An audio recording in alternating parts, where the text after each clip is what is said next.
మేడ్చల్ నియోజకవర్గం గొండ్లపోచంపల్లిలో పరిధిలోని మయూర India company ఎదుట ఉద్యోగులు ధర్నాకు దిగారు. తమ న్యాయమైన డిమాండ్లను వెంటనే పరిష్కరించాలని డిమాండ్ చేశారు.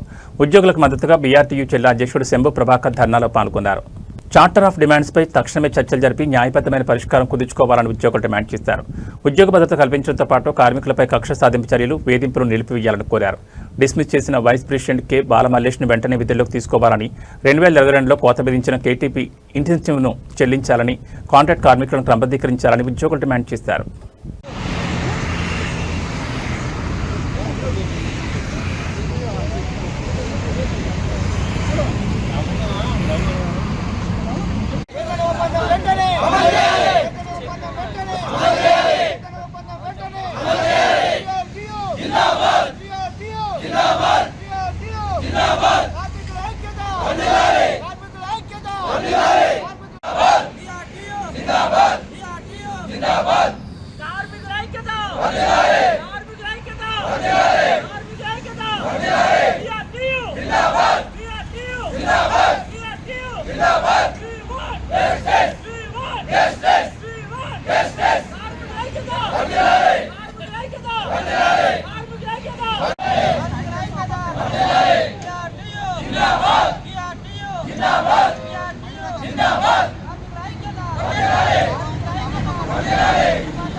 నా పేరు J Santosh Kumar, Maaya India private limited employees and workers union general secretary. నేను గత 3 సంవత్సరాలుగా యూనియన్ పెట్టి కార్మికుల న్యాయమైన డిమాండ్ల కోసం మేము పోరాటం చేయడం జరుగుతుంది. కార్మికుల వేతన ఒప్పందము, కార్మికులకు సంబంధించిన ఏదైతే వెల్ఫేర్స్ ఏవైతే ఉంటుందో దానికోసము మాకు అమలు చేయాలని మేనేజ్మెంట్తో పలు దఫాలుగా చర్చలు జరపడం జరిగింది. అక్కడ లేబర్ డిపార్ట్మెంట్, లేబర్ కమిషనర్ వారి వద్ద కూడా చర్చలు జరపడం జరిగింది. 3 సంవత్సరాల నుంచి చర్చలు జరుపుతున్నా ఇంతవరకు మేనేజ్మెంటు మొండి వైఖరితో ప్రదర్శిస్తుంది.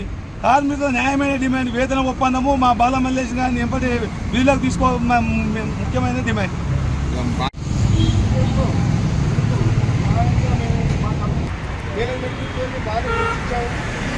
మరి వాళ్ళు